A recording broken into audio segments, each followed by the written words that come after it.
ما صليت على إبراهيم وعلى آل إبراهيم في العالمين إنك حميد مجيد. قال الله تبارك وتعالى في كلامه المجيد: أعوذ بالله من الشيطان الرجيم. بسم الله الرحمن الرحيم.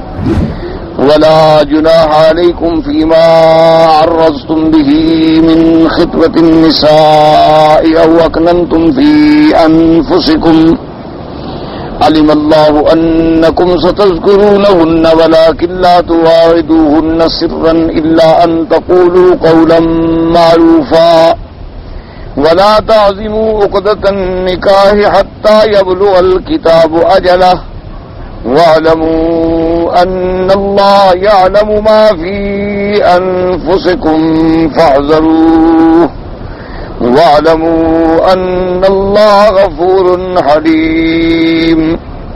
قال المؤلف والمفسر رحمه الله تعالى: يقول تعالى: ولا جناح عليكم فيما عرضتم به من خطبة النساء أو أكننتم في أنفسكم أن تعرضوا بخطبة النساء في عدتهن من وفاة أزواجهن من غير تصريح.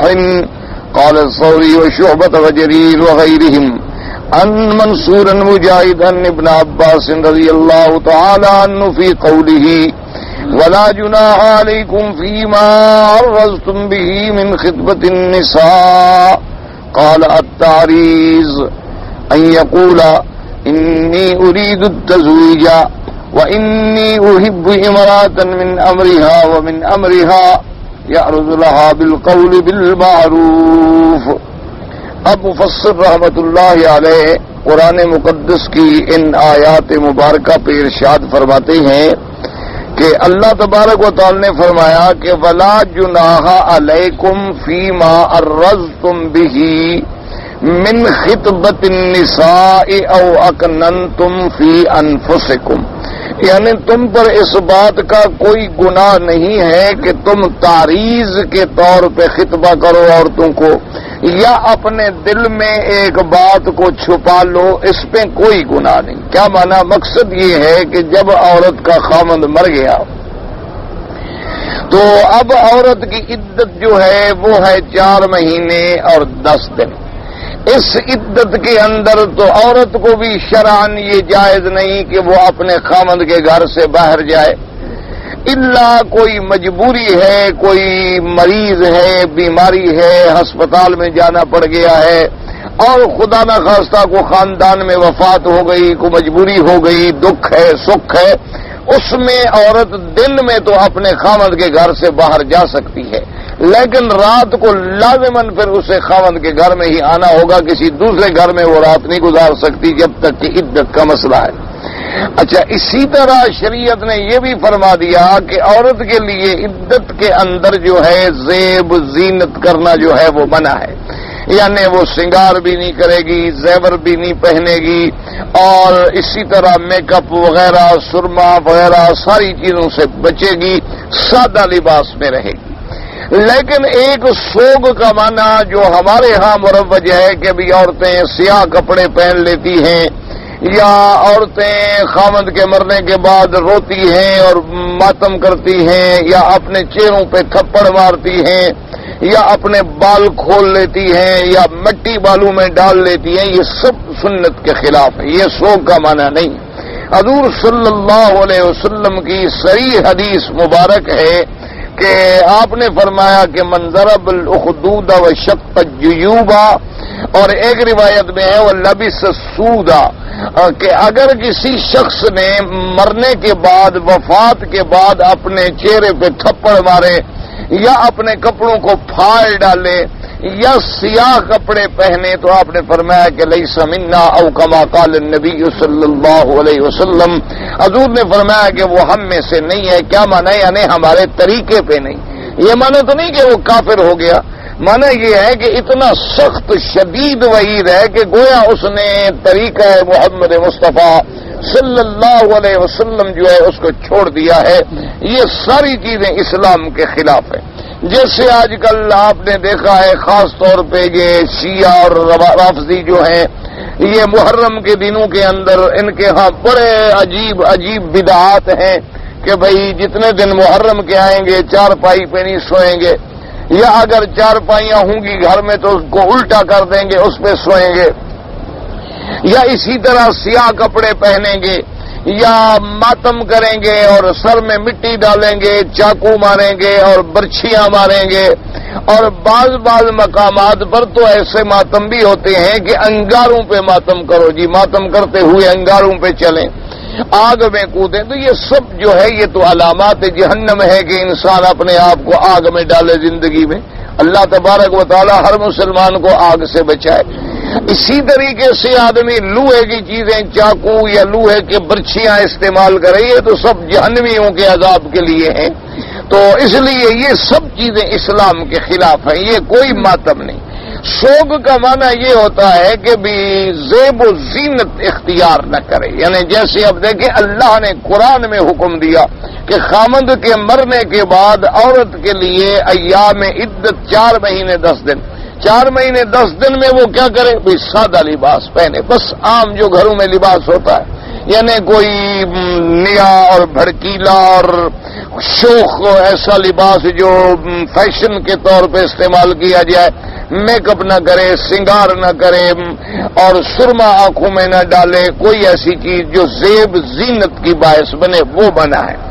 اب 4 مہینے 10 دن کے لیے عورت پہ ایک پابندی یہ ہو گئی، اگر عورت حاملہ ہے تو پھر عدت کتنی ہوگی؟ وضع حمل، چاہے وضع حمل 6 مہینے کے بعد ہو چاہے 1 دن کے بعد ہو۔ اچھا، اسی دوران میں اب چونکہ عورت بیوہ ہو گئی ہے تو شریعت میں حکم ہے اب اس کے بعد اس نے شادی تو کرنی ہے، تو اب اسلام نے مردوں کو بھی حکم دیا ہے کہ بھئی تم جو ہے اس کی عدت کے دوران میں جا کے کھل کے بات کرو، جی میں تمہارے ساتھ شادی کرنا چاہتا ہوں، یہ منع ہے، یہ اسلام اجازت ہے۔ ہاں تمہارے دل میں ہے کہ بھئی ایک عورت جو ہے فلان بیوہ ہو گئی ہے، اس کی عدت گزر گئی تو میں اس سے نکاح کا پیغام دوں گا، یہ دل میں رکھنا کوئی گناہ نہیں۔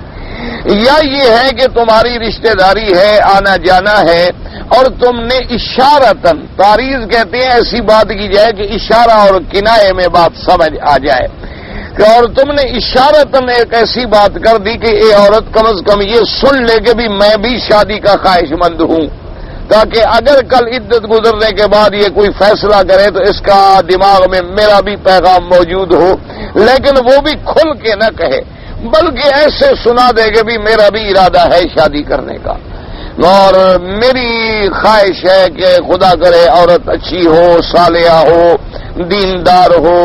اچھا آپ لوگ بھی دعا کریں مجھے اللہ پاک کوئی صالحہ عورت نصیب فرما دے۔ اب اس کو نہیں کہہ رہا لیکن گویا وہ اشارہ تو سمجھ رہی، تو یہ تعریضاً کہنا جو ہے یہ تو جائز ہے کہ تعریض کے طور پہ کہہ دے، اور صراحتاً جو ہے کہ میں تم سے نکاح کرنا چاہتا ہوں، یا بالکل نعوذ باللہ نکاح کرنا شروع کر دے، یہ نہ جائز۔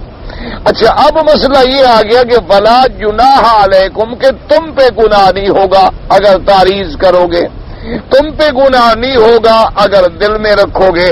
تو اس سے یہ نکلا اشارہ کہ اگر تم صریحاً کہو گے تو تم پر گناہ ہوگا، اگر تم اس کے بارے میں نکاح کرو گے عدت میں تو پھر تم پر گناہ ہوگا کہ عدت کے اندر نکاح کرنا جائز ہی نہیں نص قطعی کے اعتبار سے۔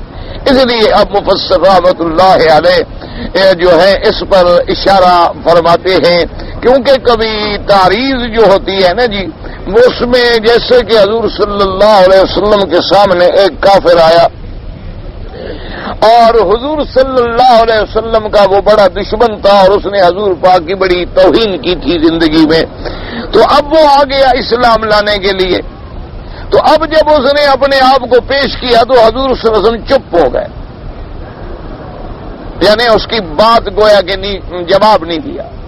اس نے پھر اپنے آپ کو پیش کیا کہ میں اسلام لانا چاہتا ہوں، تو حضور صلی اللہ علیہ وسلم خاموش رہے۔ اس نے جب تیسری دفعہ کہا تو پھر حضور صلی اللہ علیہ وسلم نے قبول کر لیا۔ تو بعد میں حضور نے فرمایا کہ بھئی عجیب بات ہے، اتنے میرے ساتھی بیٹھے ہوئے ہیں، کوئی بھی ایک آدمی عقل مند نہیں تھا کہ جب میں اس کا نہیں قبول کر رہا تھا تو وہ اس کو سزا دے دیتا۔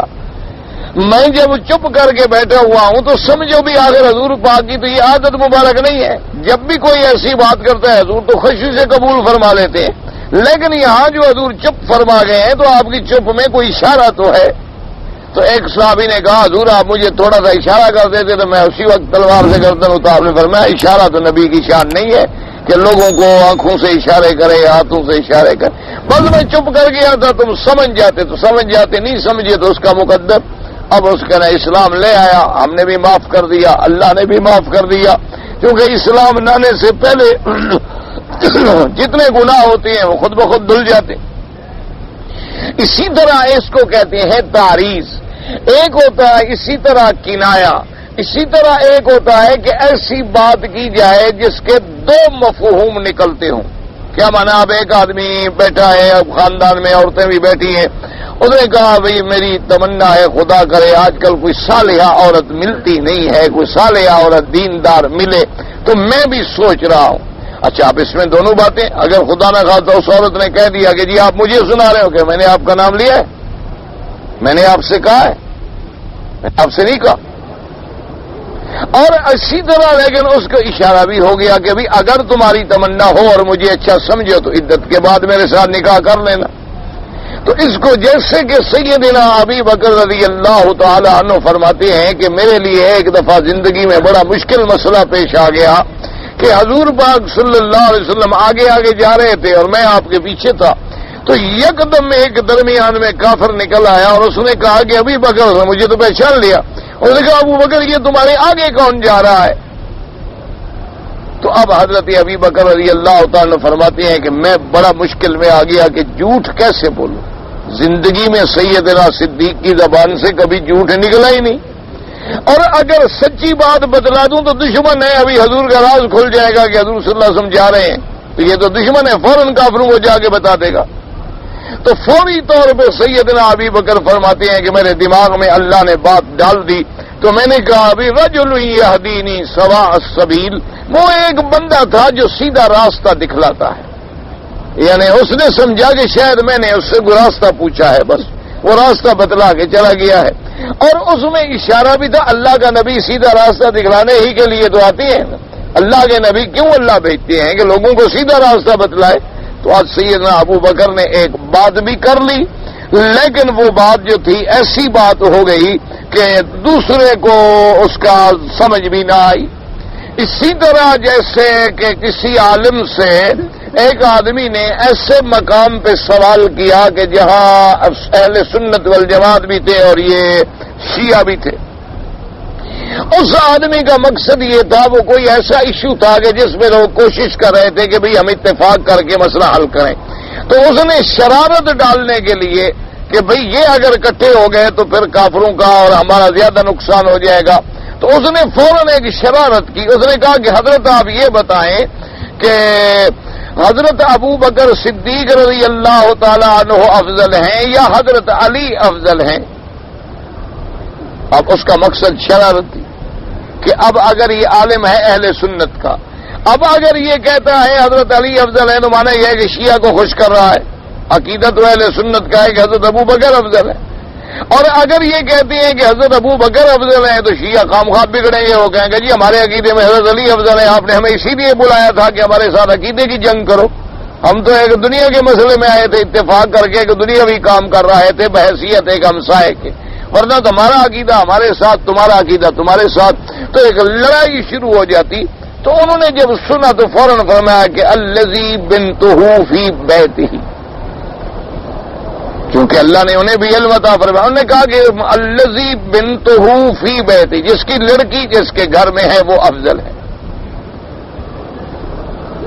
اب اس سے کوئی جواب نہ بنا، کیونکہ بنتہ کا ضمیر اگر ابو بکر کی طرف کریں کہ اس کی لڑکی جس کے گھر میں ہے تو ابو بکر کی لڑکی حضور کے گھر میں ہے، اور اگر بنتہ کا ضمیر حضور صلی اللہ علیہ وسلم کی طرف کر دیں کہ جس کی لڑکی جس کے گھر میں، یعنی حضور کی لڑکی جس کے گھر میں ہے، حضرت علی کے گھر میں حضور کی لڑکی ہے، تو اس لیے ایک ایسی بات فرما دی کہ جو ذو معنیین تھی اور فتنے سے بچ گئے، لڑائی ختم ہو گئی، جھگڑا نہ ہوا، فساد نہ ہوا، جو دشمن چاہتا تھا کہ فساد ہو جائے، جیسی حضرت شاہ جی رحمت اللہ علیہ، حضرت بخاری رحمت اللہ علیہ اللہ ان کی قبر پہ رحمت فرماوے، ان کا بھی ایک واقعہ ہے کہ وہ کسی جگہ، شاید یہ ڈیرہ غازی خان یا مظفر گڑھ کے علاقے کا واقعہ، اللہ عالم کس جگہ کا واقعہ ہے، بہرحال وہاں جھگڑا تھا یہ جیسے آج کل بھی مسلمانوں میں جھگڑا ہے کہ بھی مردے سنتے ہیں یا نہیں سنتے۔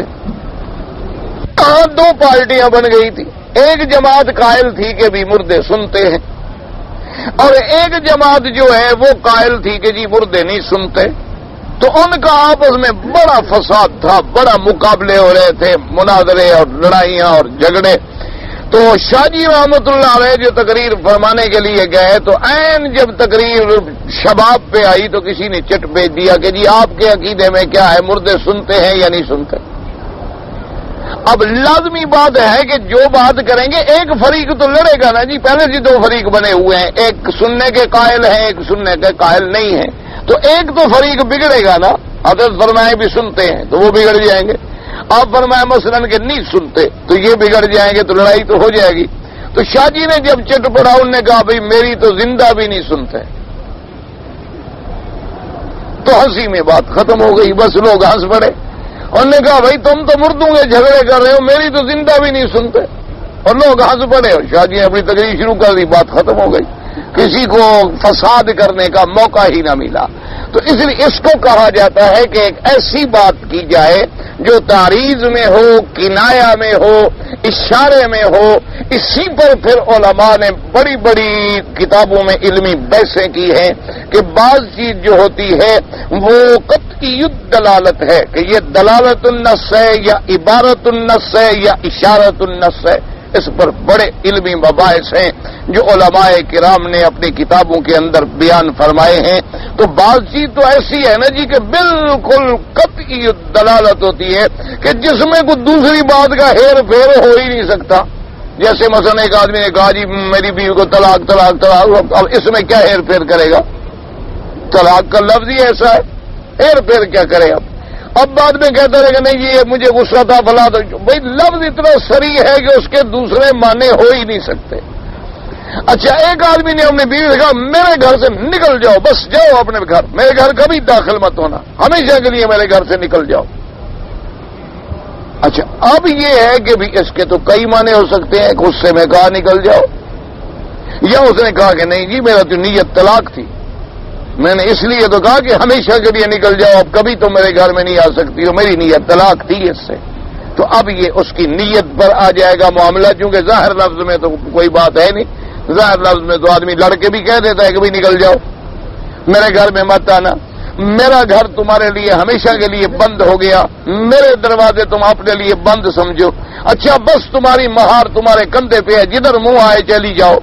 تو ان لفظوں کے اندر ایسی باتیں ہیں کہ پھر اس کی نیت کو پوچھنا پڑتا ہے کہ تمہاری نیت کیا تھی، کہ جب تم نے یہ لفظ کہے تھے تو مقصد تمہارا کیا تھا؟ صرف تم نے بیوی کو ڈانٹا تھا، صرف تم نے بیوی کو سختی کی تھی، یا اس وقت تمہاری نیت طلاق بھی تھی یا نہیں تھی؟ تو ایک ہوتا ہے طلاق صراحتاً، ایک ہوتا ہے کنایتاً۔ اسی طرح اللہ نے فرمایا بھی تم کنایتاً تعریضاً بات کرو کہ انی ارید التزویج، کہ بھئی میں شادی کرنا چاہتا ہوں، یا یہ کہو کہ بھئی انی ارید امراتن کذا و کذا و کذا، کہ بھئی میری نیت ہے کوئی عورت ہو، دیندار ہو، صالحہ ہو، اچھے گھر کی ہو، تو میں بھی ذرا سوچ رہا ہوں شادی کے لیے، رشتے کی تلاش میں ہوں۔ تو یہ کہنا تو جائز ہے، دل میں رکھنا بھی جائز ہے، صراحتاً کہنا جائز نہیں۔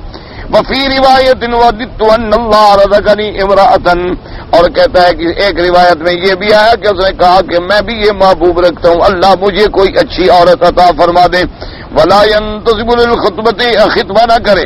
وفی روایت انی لا اريد ان اتزوج غیرک انشاءاللہ ولوددت انی وجدت امرأۃ صالحۃ، اور ایک میں ہے کہ اس نے کہا کہ میں اور کسی سے شادی نہیں کروں گا اللہ نے چاہا، یا اس نے کہا والا ودت، تو میں چاہتا ہوں انی وجدت امرأۃ صالحۃ، کہ مجھے کوئی عورت جو ہے صالحہ مل جائے، ولا ينتصب لها ما دامت فی عدتها، لیکن بالکل واضح کر کے جب تک عورت اپنے عدت کے اندر ہے تو اس کو خطبہ نہ کرے۔ رواه البخاری رحمہ اللہ تعالی تعلیقا وان يقول انی اريد التزویج وان النساء من حاجتی ولوددت ان يصر لي امرأة صالحة، امام بخاری رحمۃ اللہ علیہ نے تعلیقاً یہ روایت بھی نقل فرمائی حضرت ابن عباس سے، اللہ نے فرمایا تم پہ گناہ نہیں ہوگا اگر تم تعریض کے طور پہ کہو کہ انی ارید التزویج، میں بھی ارادہ رکھتا ہوں شادی کرنے کا، یا تم یہ کہو کہ مجھے بھی عورت کی حاجت ہے، تمنا ہے، یا تم یہ کہو کہ اللہ میرے لیے کوئی اچھی عورت صالحہ جو ہے اس کا نکاح آسان فرما دے۔ وهكذا قال مجاهد وطاووس وإكرمة وسعيد بن جبير وإبراهيم النخعي والشعبي والحسن وقتادة والزهري ويزيد بن قصيد ومقاتل بن حيان والقاضي بن محمد وغير واحد من السلف والأئمة بالتعريض أنه يجوز للمتوفي أن زوجها من غير تصريح لا بالخطبة، وهكذا حكم المطلقة المبتوتة يجوز التعريض لها، كما قال النبي صلى الله عليه وسلم لفاطمة بنت قيس حين طلقها زوجها أبو عمرو بن حفص آخر ثلاث تطليقات، فأمر أن تعتد في بيت ابن أم مكتوم وقال لها فإذا حللت فأذنيني، فلما حلت خطب عليها أسامة بن زيد مولاه وزوجها إياه، فما المطلقة ولا خلاف فيه أنه لا يجوز لغير زوجها التصريح بخطبتها ولا التعريض لها، والله تعالى أعلم۔ اب مفسر رحمت اللہ علیہ فرماتی ہیں کہ جتنے ائمہ گزرے ہیں سلف میں سے فرماتی ہیں کہ تعریض جائز ہے۔ کیا معنی؟ اگر ایک عورت اس کا خاوند مر جائے اس کو خطبے کی تصریح تو نہ کرو، یعنی بالکل کھل کے پیغام نہ دو کہ میں شادی کرنا چاہتا ہوں یا شادی میرا نکاح قبول کرنا، اگر اشارہ کر دے تو کوئی حرج نہیں ہے۔ اسی طرح فرماتے ہیں حکم المطلقۃ المبتوتۃ، کہ اگر ایک عورت ہے اس کو طلاق ہو گئی، طلاق بتہ یعنی 3 طلاقیں ہو گئی، طلاق ہو گئی، کیوں؟ جب تک رجی ہے تو پھر تو کسی کو حق نہیں، خاوند کو رجوع کا حق موجود ہے۔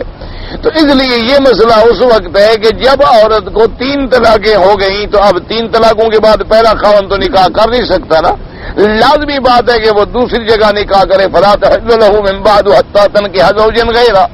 تو اب اس عدت کے اندر بھی اگر کوئی آدمی اشارتاً جو ہے اشارہ کر دے عورت کو، وہ اشارہ کرنا جو ہے تعریض کے طور پہ جائز ہے۔ جیسے کہ بی بی فاطمہ بنت قیس جب ان کے شوہر نے ان کو آخری طلاق دے دی، یعنی 3 طلاقیں پوری کر دیں، اور حضور صلی اللہ علیہ وسلم کی خدمت میں وہ آئیں کہ انہوں نے مجھے 3 طلاقیں بھی دے دی ہیں، اور وہ اپنے گھر میں اکیلے کیسے ایک عورت رہ سکتی ہوں، وہ نہیں تھے موجود وہ خاوند اس کے بھی، تو مجھے اجازت ہے کہ میں عدت کسی دوسرے گھر میں گزار لوں۔ تو حضور صلی اللہ علیہ وسلم نے فرمایا کہ ہاں چلو ٹھیک ہے، تم عبداللہ ابن ام مکتوم کے گھر میں صحابی ہیں حضور کے اور نابینا ہیں، تم ان کے گھر کے اندر جو ہے چلو عدت جو ہے گزار لو۔ اور حضور پاک نے فرمایا کہ اذا حللتی، جب تم عدت سے نکل جاؤ تو مجھے بتلانا، مجھے خبر کرنا جب تمہاری عدت گزر جائے۔ تو اب جب اس کی عدت گزر گئی تو اس نے آ کے حضور صلی اللہ علیہ وسلم کی خدمت میں عرض کیا کہ یا رسول اللہ میری عدت جو ہے گزر چکی ہے۔ تو آپ نے پھر خطبہ فرمایا اسامہ ابن زید کے لیے، حضرت زید کے بیٹے ہیں اسامہ، تو حضور نے حضرت زید کو اپنا بیٹا بنایا ہوا تھا، متبنہ تھے، تو یہ حضور کے متبنہ محبوب کے بیٹے تھے حضرت اسامہ، تو حضور نے پھر حضرت اسامہ کا پیغام دیا اور حضرت اسامہ کی پھر ان سے شادی فرما دی۔ تو اب حضور نے یہ فرمایا کہ جب عدت گزر جائے تو مجھے بتانا، یہ تو نہیں فرمایا کہ بھی میں تمہارا نکاح فلاں سے کرنا چاہتا ہوں یا ہم تمہیں فلاں کا پیغام دینا چاہتے ہیں، کوئی نام نہیں بتلایا، صرف اتنی فرمایا کہ جب تم حلال ہو جاؤ، جب تمہاری عدت گزر جائے تو مجھے خبر کرنا۔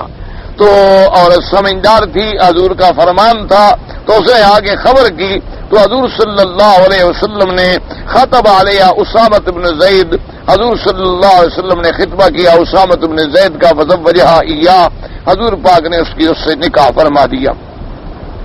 مطلقہ جو ہے فلا خلاف فی انہ لا یجوز لغیر زوجہا التصریح بخطبتہا ولا التعریض لہا، اور صرف مطلقہ جو ہے اس میں تو کوئی خلاف نہیں کہ اس کے خاوند کے علاوہ نہ تو وہاں تصریح جائز ہے اور نہ تعریض جائز ہے۔ کیا معنی؟ ایک عورت کو 1 طلاق ہوئی، ایک عورت کو 2 طلاقیں ہوئیں، اور عورت ابھی عدت طلاق میں ہے، یعنی عدت نہیں گزری، لیکن پہلے خاوند کو چونکہ رجوع کا حق ہے، تو طلاق رجی میں تو گویا ہے یعنی ایسی حالت ہوتی ہے کہ جیسے ابھی اس کی بیوی ہے، جب چاہا اسے رجوع کر دیا، بات ختم ہو گئی۔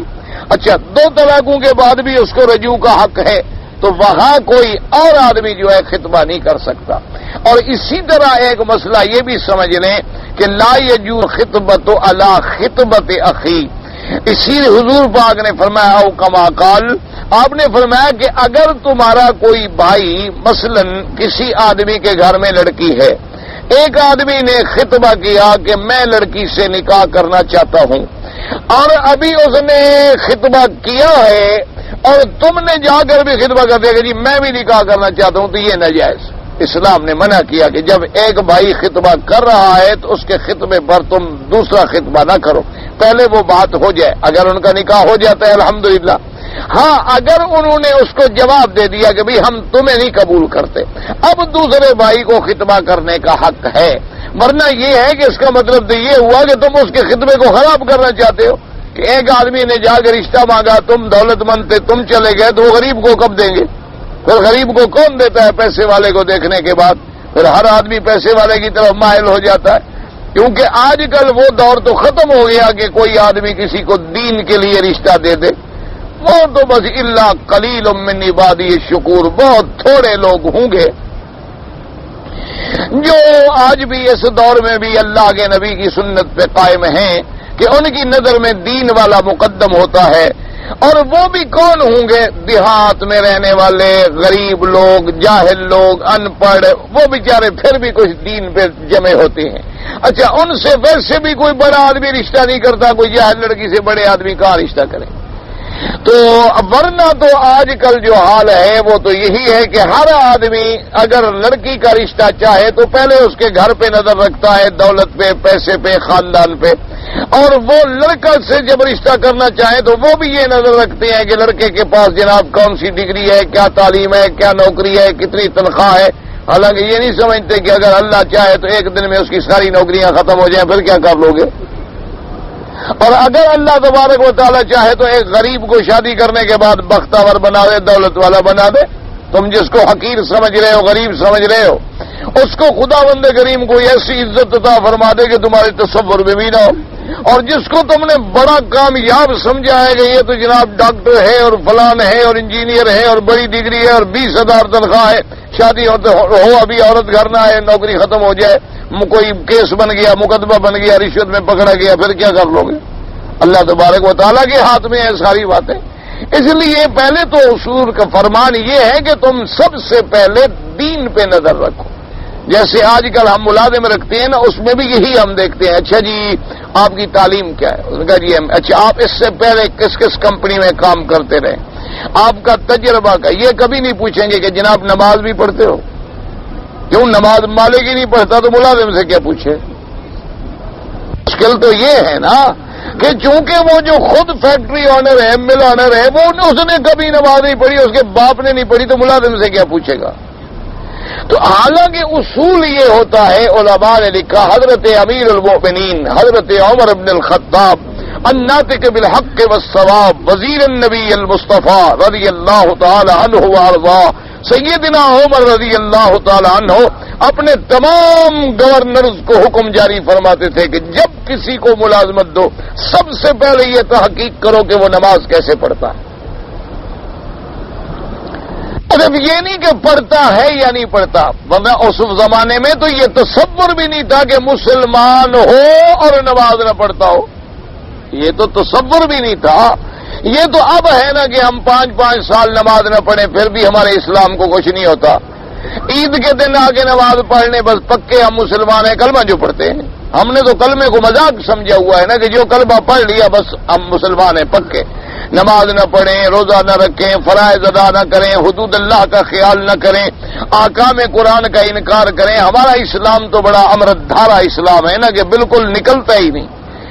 اور اس زمانے میں یہ تو حضرت عمر نے ہدایت فرمائی کہ اس کی نماز دیکھو، اس کی نماز دیکھو کہ وہ نماز ادا کیسے کرتا ہے۔ اگر وہ نماز عین شریعت کے احکام کے مطابق ادا کرتا ہے تو اس کو نوکری دے دو، ورنہ جو اللہ کے حقوق میں خیانت کرتا ہے وہ بندے کے حقوق کا کیا خیال کرے گا؟ نے فرمایا جو نماز میں چوری کرتا ہے، اللہ اکبر اللہ اکبر اللہ اکبر اللہ اکبر ٹکرے مار رہا ہے، تو یہ خدا کا حق بھی صحیح طریقے سے ادا نہیں کرتا، تو بندے کی ڈیوٹی کہاں صحیح طریقے سے ادا کر لے گا؟ نماز کے شروط ہیں کہ وضو باقاعدہ کرے، لباس پاک ہو، آرام سے تکبیرات کہے، آرام سے تسبیحات کہے، آرام سے رکوع کرے، آرام سے سجود کرے، آرام سے درمیان میں وقفہ کرے۔ یوں سمجھ لو کہ 5 دفعہ تم امام کے پیچھے جو نماز پڑھتے ہو تو سیکھ لو بھی اس طرح۔ حالانکہ امام کو حکم ہے کہ نماز جلدی جلدی پڑھائے، کیونکہ اس کے پیچھے بڑے لوگ ہوتے ہیں، تو یہ بھی جلدی والی نماز ہے۔ لیکن اتنا بھی آدمی اگر پڑھ لے تو سبحان اللہ، الحمدللہ، اللہ تبارک و تعالیٰ ایسی نمازیں بھی کر دے ہماری تو ٹھیک ہو جائیں۔ تو پہلے اسلام میں یہ دیکھتے تھے کہ بھی نماز کیسی ہے۔ اچھا، گورنروں کی شکایت ہوتی تھی حضرت عمر کے زمانے میں یا صحابہ کے زمانے میں، تو یہ الزام لگتا تھا کہ انہ لا یحسن الصلاۃ، یہ نماز صحیح طریقے سے ادا نہیں کرتا۔ یعنی اس زمانے میں سب سے بڑی شکایت یہ تھی۔ آج جو ہے سب سے بڑے مشاکل جو ہیں ہمارے ہاں یہی ہیں کہ ہم رشتے میں، معاملات میں، نوکری میں، ہر جگہ میں ڈگریوں پہ نظر رکھتے ہیں لیکن دین پہ نظر نہیں رکھتے۔ اس لیے اللہ تبارک و تعالی نے حکم فرمایا، حضور پاک نے بھی فرمایا کہ اگر تم رشتہ کرتے ہو فاختر ذات الدین، تم دین والی لڑکی کا انتخاب کرو، دین والے لڑکی کہ جب تم عدت گزار لو فآذنینی، مجھ کو خبردار کرنا۔ تو بی بی نے عدت گزار لی تو حضور نے اپنے منہ بولے بیٹے حضرت زید کے بیٹے حضرت اسامہ سے نکاح کر دیا۔ اگر عورت طلاق میں ہے، صرف عدت طلاق ہے لیکن طلاق 1 ہے یا 2، پھر کسی دوسرے کو خطبے کا حق نہیں۔ اچھا، اسی طرح لا بیع علی بیع اخی، کیا مانا؟ مثلا میں یہ اینک خرید رہا تھا، نہیں بات اس سے ہو رہی بھائی کتنے میں دیں گے؟ اس نے کہا 10 ریال۔ میں نے کہا نہیں بھائی میں تو 8 دوں گا۔ آپ آ گیا، آپ نے کہا جی اینک کتنے میں دو گے؟ تو یہ ناجائز ہے۔ جب تک کہ پہلے بھائی کی بات ختم نہ ہو جائے تم اپنا سودا پیش نہ کرو۔ اسی طرح ایک آدمی نے کسی سے رشتہ مانگا ہے اپنے بیٹے کے لیے، تو جب تک ان کی بات چل رہی ہے تم اپنے بیٹے کے رشتے کا پیغام نہیں دے سکتے ہو۔ ہاں، اگر وہ انکار کر دیں، بات ان کی ٹوٹ جائے، پھر تم اپنے رشتے کے لیے مقدم کر سکتے ہو۔ تو لا خطبت علی خطبت اخیہ ولا بیع علی بیع اخی، حضور نے فرمایا کسی بھائی کے سودے پہ سودا نہ کرو فوراً، اور کسی بھائی کے خطبے پہ تم چڑھتی کر کے خطبہ نہ کیا کرو۔ اگر وہ بیع ختم ہو گئی، نہیں لیا، وہ چلا گیا، اب آپ جا کے کہیں کہ جناب آپ کتنے کی دیتے ہیں؟ وَقَوْلُهُ تَبَارَكَ وَتَعَالَىٰ أَوْ أَكْنَنْتُمْ فِي أَنفُسِكُمْ أَيْ أَزْمَرْتُمْ فِي أَنفُسِكُمْ مِنْ خِطْبَتِهِنَّ، اللہ نے فرمایا اس پر بھی تم پہ کوئی گناہ نہیں کہ اگر عورت کا خامند مر گیا ہے، عورت عدت گزار رہی ہے اور تمہارے دل میں ہے کہ جب عدت گزر گئی تو میں پیغام دوں گا، یہ کوئی گناہ نہیں، کیونکہ تمہارے دل میں ایک بات ہے بس۔ وَهَذَا كَقَوْلِهِ تَعَالَىٰ وَرَبُّكَ يَعْلَمُ مَا تُكِنُّ صُدُورُهُنَّ وَمَا يُعْلِنُونَ، تیرا رب جو ہے ہر چیز جانتی ہے، جو دلوں کے اندر ہے، جو چھپائی ہوئی ہے، جو محفوظ کی ہے، سب اللہ تبارک و تعالیٰ جانتے ہیں جو ظاہر ہے۔ وَكَقَوْلِهِ تَعَالَىٰ وَأَنَا أَعْلَمُ بِمَا أَخْفَيْتُمْ وَمَا أَعْلَنتُمْ، اللہ نے فرمایا میں جانتا ہوں جو تم چھپاتے ہو یا تم ظاہر کرتے ہو۔ وَلِهَٰذَا قَالَ اللَّهُ تَعَالَىٰ عَلِمَ اللَّهُ أَنَّكُمْ سَتَذْكُرُونَهُنَّ فِي أَنفُسِكُمْ وَرَفَعَ الْحَرْجَ عَنكُمْ فِي ذَٰلِكَ، اللہ تبارک و تعالیٰ یہ بات جانتے ہیں کہ بندے کو دل میں تو لازماً خیال آتا ہے کہ یہ عورت بیوہ ہو گئی تو شاید میں بھی پیغام دے دوں۔ اللہ نے فرمایا دل میں خیال کرنا جو ہے وہ کوئی گناہ نہیں ہے، دل میں تمہارے خیال آنا کہ بھئی عورت بیوہ ہے میں بھی پیغام دوں کو کوئی منع نہیں۔ اس کے بعد جناب فرماتی ہیں ثم قال ولكن لا تواعدوهن سرا، قال ابو مجلد وابو الشعثاء جابر بن زید والحسن البصری وابراہیم النخعی وقتادہ والضحاک والربیع بن انس سلیمان التیمی ومقاتل بن حیان والسدیان الزنا وهو معنى رواية اللوفي عن ابن عباس واختاره ابن جرير وقال علي بن ابي طلحة عن ابن عباس ولكن لا تواعدوهن سرا اي لا تقل لها انی عاشق واحدینی اللہ تزوجی غیری ونحو ھذا، اللہ نے فرمایا کہ خبردار اگر عورت عدت کے اندر ہے ولکن لا تواعدوهن سرا، کیا مانا کہ تم چپکے اس سے کوئی عہد معاہدہ نہ کرو۔ کیا ایک معنی تو یہ ہے کہ عورت کا خاوند مر گیا، 4 مہینے 10 دن عدت گزار رہی ہے، تم اس کے بعد جاتے ہو دیکھو جی میرے ساتھ پکا وعدہ کرو گے عدت کے بعد میرے ساتھ نکاح کرو گی، اللہ نے فرمایا خبردار ایسی بات نہ کرو. یا تم اس کو کہتے ہو کہ بھی میں تو تمہارا پہلے سے عاشق ہوں، یہ تو قدرت کی بات تھی کہ تمہاری شادی دوسری جگہ ہوگی، اب تو مر گیا ہے وہ، اب میرے ساتھ پکی بات کرو، اسلام منع کرتا ہے. اور بعض علماء نے فرمایا وَلَٰكِن لَّا تُوَاعِدُوهُنَّ سِرًّا کا کیا معنی کہ نعوذ باللہ نکاح سے پہلے تم زنا کر کے اپنا راستہ بنا رہے ہو کہ ہم پہلے اپنے تعلقات جو ہے ربط کر لیں، تو یہ سب چیزیں جو ہیں حرام ہیں، شریعت نے منع کی. اب دیکھیں اسلام نے کتنی رعایت کی ہے، کتنا رحمت والا دین ہے کہ بھئی عورت کا خاوند مر گیا ہے، وہ سوگ میں ہے، وہ بیچاری عدت گزار رہی ہے اور تم اپنے پیغام لے کے جا رہے ہو، یہ غلط بات. اچھا اسلام نے کتنی بڑی رعایت کی کہ ابھی تو پہلے شوہر کا غم بھی نہیں بھلا سکی وہ، اور تم جا گئے جی میرے ساتھ نکاح کرو گی، میں تم سے نکاح کرنا چاہتا ہوں، میرے ساتھ وعدہ کرو کسی اور سے نکاح نہ کرنا. تو یہ کوئی شرافت کے بھی خلاف ہے، یہ دنیا کے اندر معیار شرافت جو ہے اس سے بھی گری ہوئی بات ہے کہ ایک شوہر کو مرے ہوئے ابھی چند مہینے بھی نہیں گزرے اور تم پیغام. اچھا عورت کی شرافت کے بھی خلاف ہے کہ اگر پہلا شوہر مر گیا ہے تو کم از کم عدت کے دن تو صبر سے گزار لو. اگر عدت کے اندر تم دوسری جگہ شادیوں کے لیے بھاگ رہی ہو تو اس کا مطلب ہے پھر اگلے شوہر کے ساتھ کیا کرو گی. پہلے شوہر کی جیسے کہتے ہیں نا جی اس کی قبر کی بعض لوگوں نے لطیفہ لکھا ہے، خدا جانے کتنی حقیقت ہے کتنا جھوٹ ہے اللہ بہتر جانے. بعض باتیں ایسی بھی ہوتی ہیں نا مثالیں بن جاتی ہیں لیکن واقعہ نہیں ہوتا، اور بعض ایسی ہوتی ہیں کہ ایک آدمی نے دیکھا کہ ایک عورت کسی قبر پہ کھڑی ہوئی پنکھا کر رہی تھی، اس نے سوچا کہ بڑی کوئی وفادار عورت ہے کہ بھائی قبر پر بھی پنکھا کر رہی ہے، تو اس نے جا کے پوچھا کہ بی بی کیا بات ہے.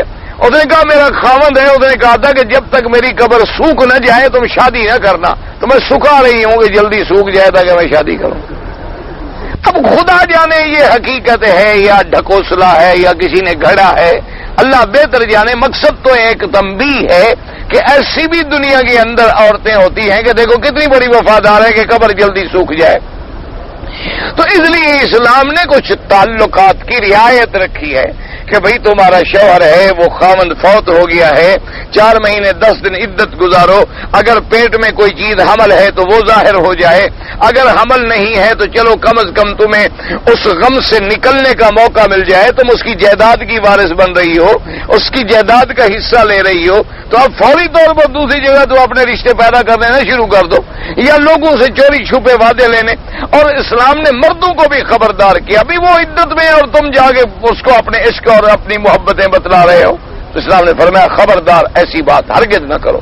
وَلَٰكِن لَّا تُوَاعِدُوهُنَّ سِرًّا، یہ بات جو ہے بالکل رازداری والی کہ میں تمہارا عاشق ہوں. وَعَاهِدِينِي، میرے ساتھ معاہدہ کرو، اللہ تتزوجی غیری، کہ میرے بغیر کسی سے شادی نہ کرنا.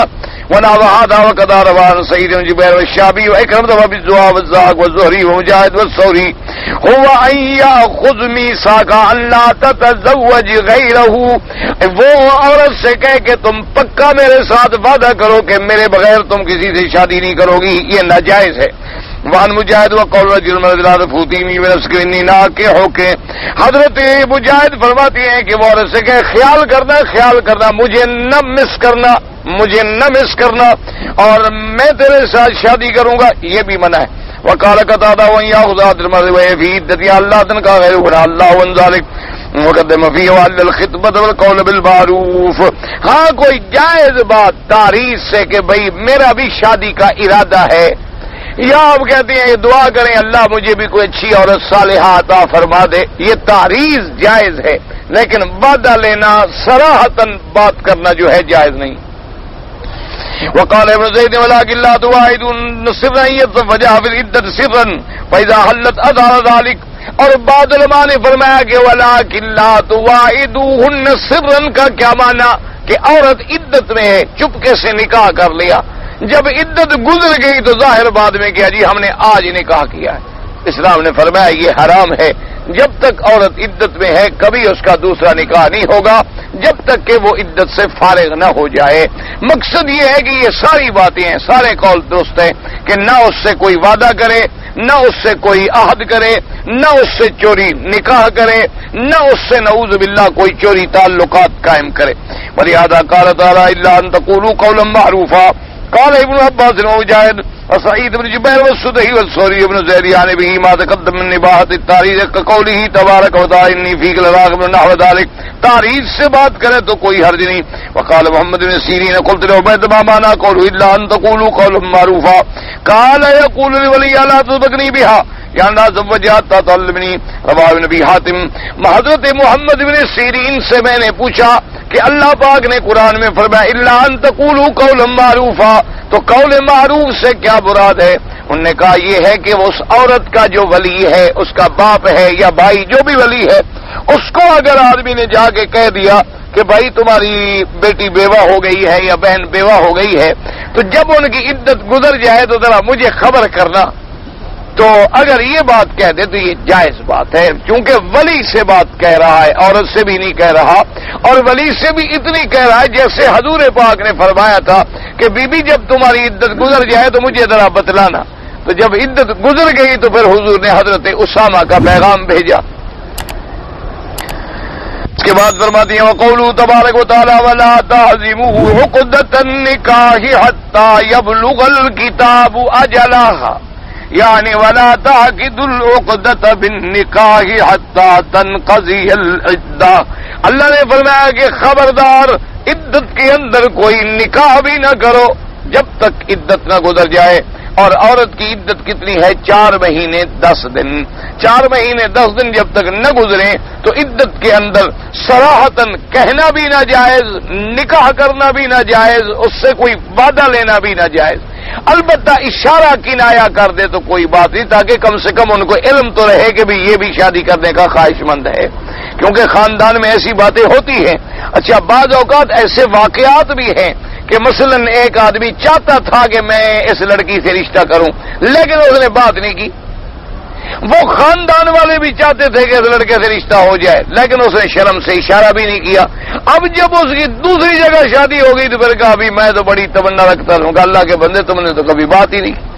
اس لیے اسلام نے اتنی تو اجازت دی ہے کہ بھئی تم اشارہ کنایا کر دو، اس کے جو ولی ہیں، ان کے ماں باپ ہیں، اس کے بھائی ہیں، ان کو کہہ دو کہ بھی میں شادی کی خواہش رکھتا ہوں، یا ان کو یہ کہہ دو کہ بھی دعا کرو اللہ مجھے بھی کوئی صالحہ عورت نصیب فرما دیں، تو تاکہ ان کے دماغ میں ایک بات آ جائے اور عدت گزرنے کے بعد وہ تمہارے خطبے پر بھی غور کر سکیں۔ فرماتے ہیں قال ابن عباس ومجاہد والشعبی وقتادہ والربیع بن انس وابو مالک وزید بن اسلم ومقاتل بن حیان والزہری وطال الخراسانی والسدی والثوری والضحاک حتی یبلغ الکتاب اجلہ، یعنی ولا تعقد العقد من نکاح حتی تنقضی العدہ۔ حکم دے دیا اللہ نے کہ خبردار جب تک عدت نہ ہو تو تم نکاح نہ کرو۔ وقد اجمع العلماء على انه لا يسيء العقد في مدة العدة واختلفوا في من تزوج امرأة في عدتها ودخل بها فإن يفرق بينهما هل تحرم عليه أبدا على قولين، الجمهور على أن لا تحرم عليه بل له أن يخطب إذا انقضت عدتها، وذهب مالك إلى أن لا تحرم عليه على التعبيد، واحتج في ذلك بما رواه ابن شهاب وسليمان بن إسحاق رضي الله تعالى قال أيما امرأة نكحت في عدتها فإن كان زوجها الذي تزوج بها لم يدخل بها فرق بينهما ثم اعتدت بقية عدتها من زوجها الأول وكان خاتم من الخطاب إن كان دخل بها فرق بينهما ثم اعتدت بقية عدتها من زوجها وثم الآخر ثم لم ينكح أبدا.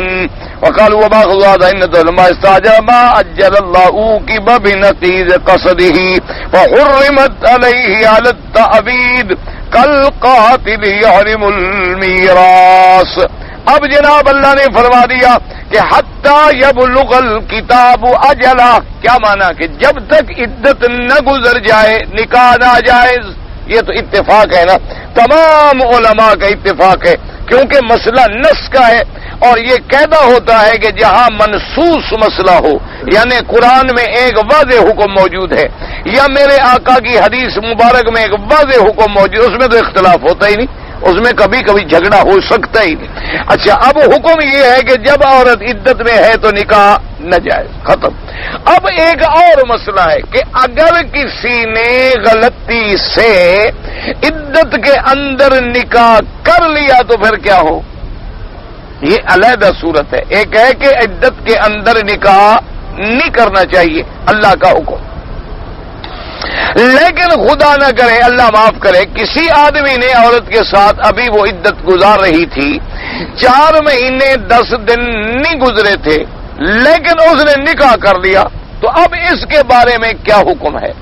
تو بعض علماء کرام جو ہیں وہ یہ فرماتے ہیں کہ بالکل نکاح ہو ہی نہیں سکتا، یہ حرام،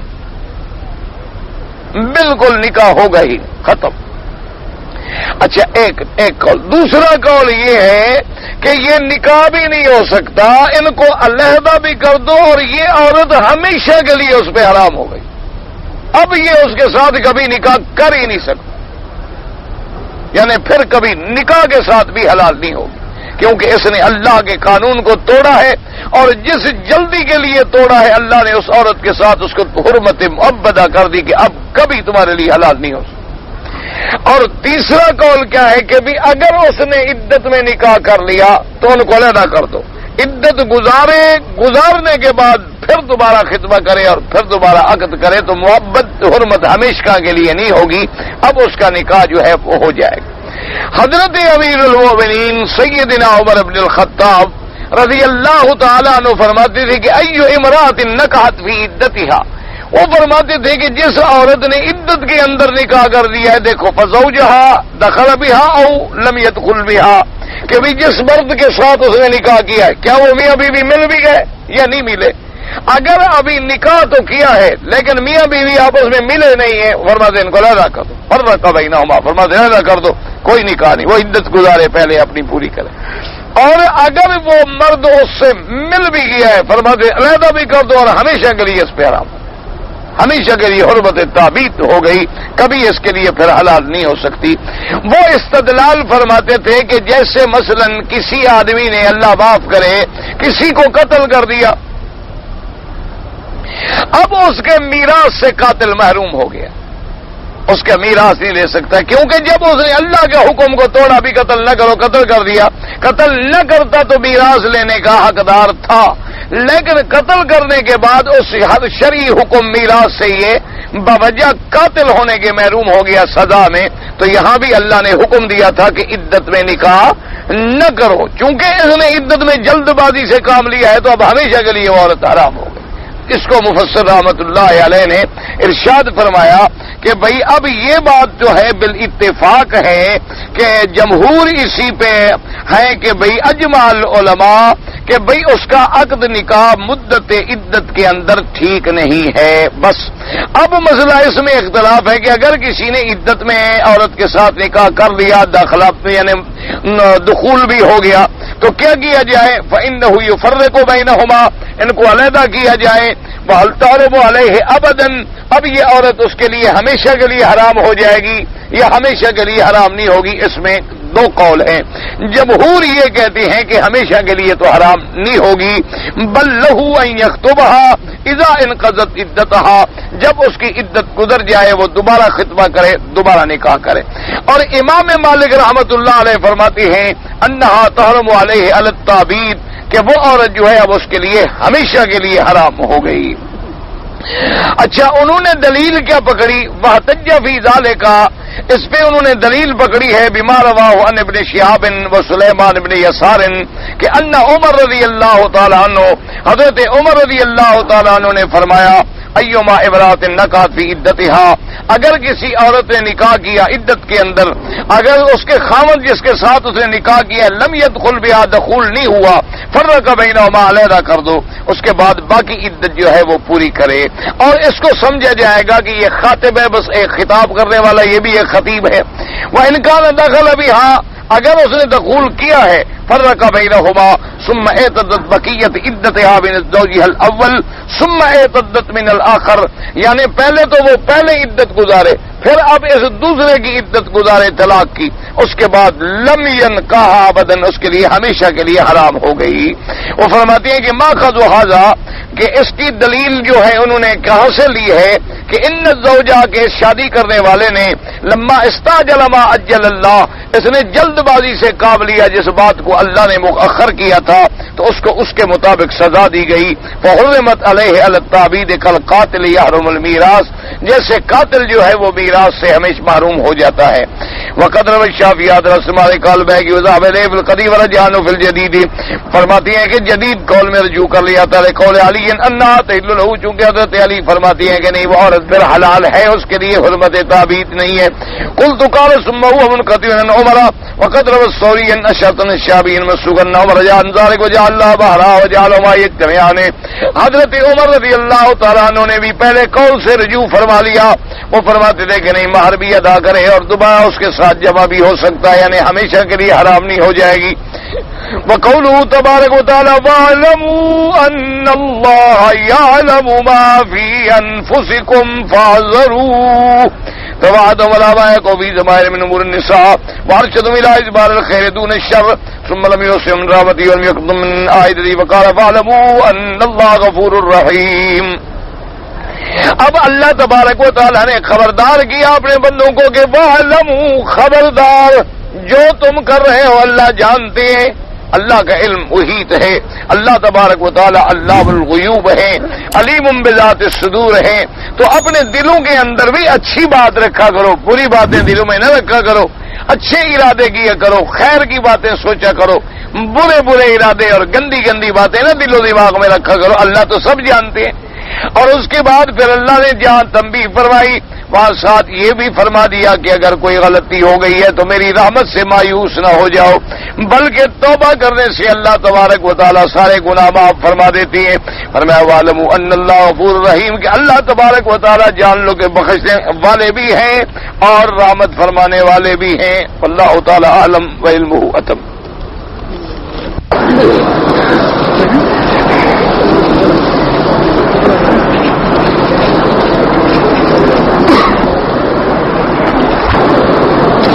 بہرحال یعنی آپ کے اور بیوی کے درمیان جو اختلاف ہے، لیکن اب چونکہ آپ کی اولاد ہو گئی ہے، مشورہ تو یہی ہے کہ آپ صبر کے ساتھ شکر کے ساتھ اب وقت گزاریں، برداشت کریں، کیونکہ آپ صاحب اولاد ہیں۔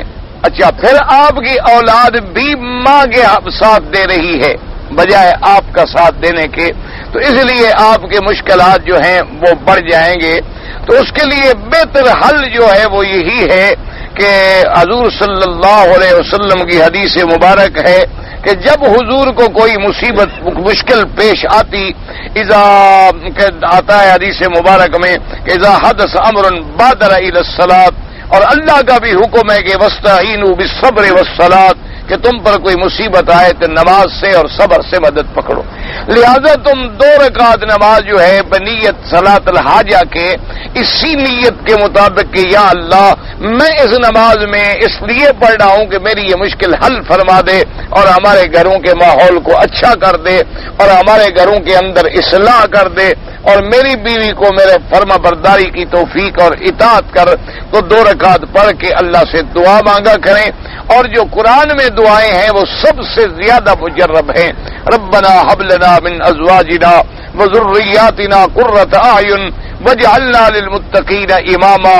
اسی طرح دعا آتی ہے اصلح لی فی ذریتی انی تبت الیک وانی من المسلمین۔ تو ان دعاؤں پر بھی آپ زیادہ توجہ کریں اور 2 رکعت اسی نیت سے پڑھنی شروع کر دیں، یعنی ایک دن پڑھ کے چھوڑ دیں، یعنی روز پڑھا کریں جب تک کہ یہ اللہ پاک آپ کا مسئلہ جو ہے وہ حل فرما دیں۔ اللہ کی رحمت سے خدا مشکل حل کر دیں گے۔ بہرحال طلاق دینے سے صبر کرنا زیادہ بہتر ہے۔ جی ایک آدمی کو ہم نے دکان پہ 2000 ریال دیے تھے بطور امانت، اور اس دکان میں چوری ہو گئی رات میں اور 5000 ریال کا نقصان چور لے گئے، تو اب کیا وہ شرعاً میری امانت؟ بات یہ ہے کہ اگر تم نے دی تھی امانت تو شرعاً اس کے ذمہ نہیں ہے کہ تمہارے پیسے واپس کرے، کیونکہ امانت پر پھر ضمان نہیں ہوتی، نقصان ہو گیا۔ لیکن یہ تسلی ضرور کر لیں کہ باقی چوری ہوئی ہے یا صرف تمہارے 2000 ریال کو ہضم کرنے کے لیے اس نے چوری کا کہانی گھڑی ہے. یہ تسلی ضرور کر لو. یہ تمہارا شرعاً حق ہے کہ اللہ کے ہاں چوری ہو گئی، اب اس کے پاس بچے ہی کچھ نہیں، کیا کرے؟ 2 کے بجائے 5 چلا گیا تو پھر تو اس کے ذمہ نہیں ہے. اگر چوری نہیں ہوئی، اس نے ایک بہانہ گھڑا ہے کہ تم امانت رکھ کے آئے اور اسی رات چوری ہوگی، اس سے پہلے کبھی چوری کیوں نہیں ہوئی، تو پھر اگر وہ ہضم کر رہا ہے تو تمہارا حق ہے، تم وصول کرو.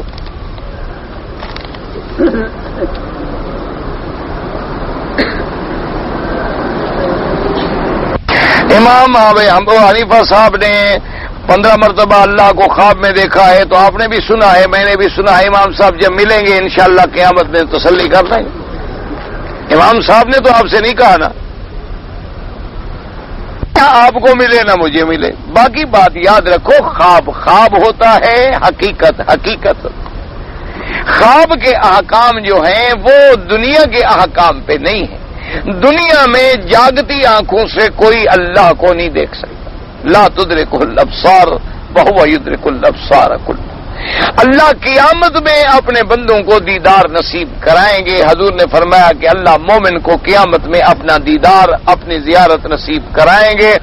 اور اللہ کے نبی نے واضح فرما دیا کہ لا تضامون فی رؤیتہ، اللہ کی رؤیت میں کوئی شبہ بھی نہیں ہوگا قیامت میں ایمان والوں کے لیے. تو اس کا مطلب ہے کہ قیامت میں تو رؤیت کا ہونا حدیث میں ثابت ہے. تو اس لیے احکام خواب جو ہوتے ہیں ان پر کسی پہ اعتراض کرنے کا ہمیں حق نہیں ہے. باقی اللہ جانے باقی انہوں نے فرمایا ہے نہیں فرمایا ہے، یہ کتنی حقیقت ہے، اس روایت میں کتنی جان ہے، یہ تو سب اللہ جانتے ہیں. اللہ تبارک و تعالیٰ کے علم میں ہے. باپ اور ماں کی قبر میں بیٹا بدکار اگر گناہ کرے تو ماں باپ کی قبر میں گناہ پہنچے گا. ماں باپ کو کیوں گناہ پہنچے؟ گناہ تم کرو، پکڑے ماں باپ جائیں. یہ اچھی بات ہے؟ تمہارا گناہ تمہارے سب. یہ بھی اللہ کا عدل ہے. یاد رکھو، اللہ کسی کو دوسرے کے گناہ میں نہیں پکڑتے، لیکن دوسرے کی نیکی کی وجہ سے مہربانی فرما دیتے ہیں. کیا مانا؟ جیسے کہ حدیث میں موجود ہے کہ ایک آدمی جنت میں جائے گا تو پھر وہ پوچھے گا اللہ میاں میرے اولاد، میرے بچے، تو اللہ فرمائیں گے تیرے بچے بھی جنت میں ہیں لیکن ان کے عمل تھوڑے ہیں، وہ نیچے کے درجے میں ہیں. تمہارے عمل اچھے تھے، تم اونچے درجے میں. انہوں نے کہا اللہ میاں میں جو عمل کرتا تھا آخر اولاد کے لیے بھی تو کرتا تھا. تو اللہ پاک حکم دیں گے کہ اچھا ان کے بچوں کو بھی ماں باپ کے پاس بھیج. تو اب ان کی نیکی کام آ گئی. لیکن کسی کے گناہ میں دوسرے کو پکڑنے یہ عدل کے خلاف ہے اور اللہ ظلم سے پاک ہے. اللہ تبارک و تعالیٰ کسی کو دوسرے کی سزا نہیں دیتے. یاد رکھو.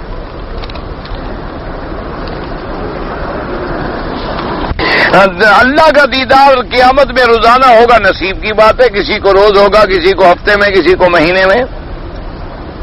شوہر کے لیے اس کی بیوی کی ماں یعنی ساس، اور بیوی کے لیے شوہر کا باپ محرم ہے. بالکل محرم ہے. کیوں محرم نہیں ہے؟ وہ بھی ماں ہے، وہ باپ کے درجے میں ہے. ساس سے نکاح ہو سکتا ہے.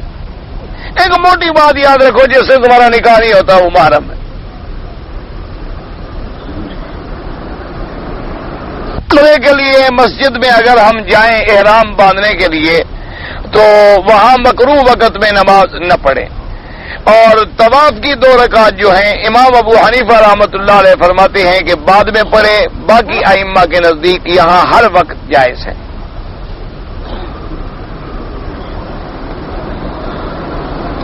میری ایک بھانجی ہے، غریب ہے، میں اس کی طرف سے اگر عمرہ کرنا چاہوں، اس نے اگر وصیت کی ہے، نہیں کی تو اپنے لیے عمرہ کر کے اس کے لیے دعا کر دو.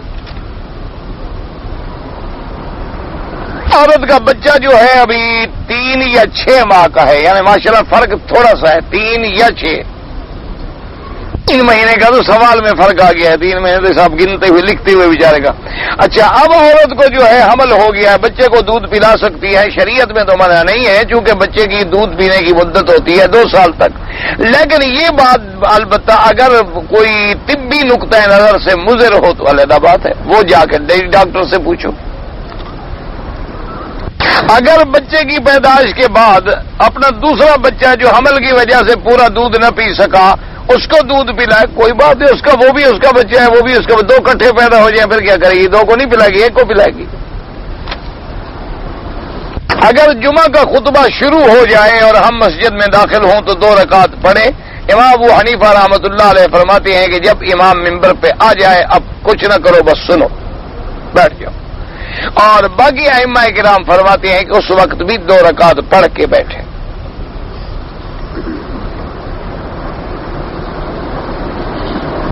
ایک آدمی نے مثلا زید نے ایک جمیلہ کے ساتھ جمیلہ کی والدہ کا دودھ پیا، اس سے تو شادی نہیں ہو سکتی، مگر اس جمیلہ کی اور بڑی بہن کوئی بہن ہو تو کوئی حرج نہیں، کیونکہ جس کے ساتھ دودھ پیا وہ بہن ہے، اب سارا خاندان تو اس کا بہن بھائی نہیں بن گیا۔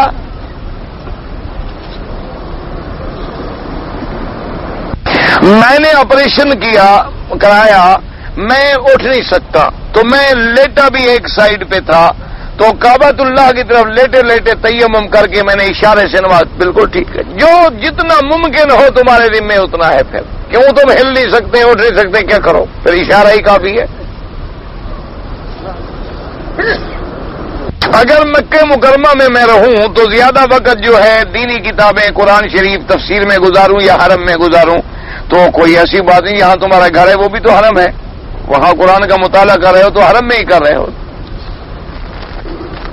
عمرہ کرنے کے لیے میں ریاض سے آیا، گاڑی والا مجھے مکے کے اندر لے آیا، پھر یہاں سے میں احرام لے کر پھر مسجد عائشہ گیا، وہاں سے احرام باندھا۔ کیا دم دینی پڑے گی؟ بالکل دینی پڑے گی، آپ میقات گزر آئے، آپ کو تو طائف سے باندھنا چاہیے تھا احرام۔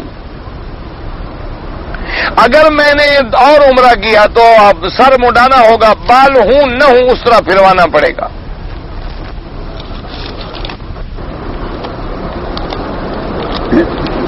ایک عورت نے عدالت سے رجوع کر کے طلاق لے لی اور دوسری جگہ نکاح کر لیا، خاوند کو پتہ بھی نہیں چلا، وہ نکاح نہیں ہوتا، انگریزی عدالتوں سے جو فیصلے ہوتے ہیں وہ نکاح نہیں ختم ہوتا۔ میت کو دفن کرنے کے بعد قبر پہ اذان دینا بدعت ہے۔ جب جنازہ جا رہا ہوتا ہے تو اس کے پاؤں جو ہیں کہتے ہیں آگے کرنے، نہیں، معنی یہ ہوتا ہے کہ جب مسجد میں داخل کرو تو پاؤں پہلے سر، کیونکہ اگر کھڑا کرو تو یوں ہی کھڑا ہوگا نا، اگر سر ہوگا تو پھر تو الٹا کھڑا ہوگا۔ نبی کریم پر پتہ نہیں کیا لکھا ہے، سب سے پہلی سورت ہجرت سے کتنے سال پہلے نازل ہوئی؟ 13 سال پہلے۔ حدیث مبارک میں ہے کہ عصر کے بعد نہیں سونا چاہیے، بعد روایات میں آتا ہے ذکر کہ بھئی اس وقت جو ہے یہ سونے کا وقت نہیں ہے۔ ناپاکی کی حالت میں اگر زبانی ذکر کرے وہ کر سکتا ہے۔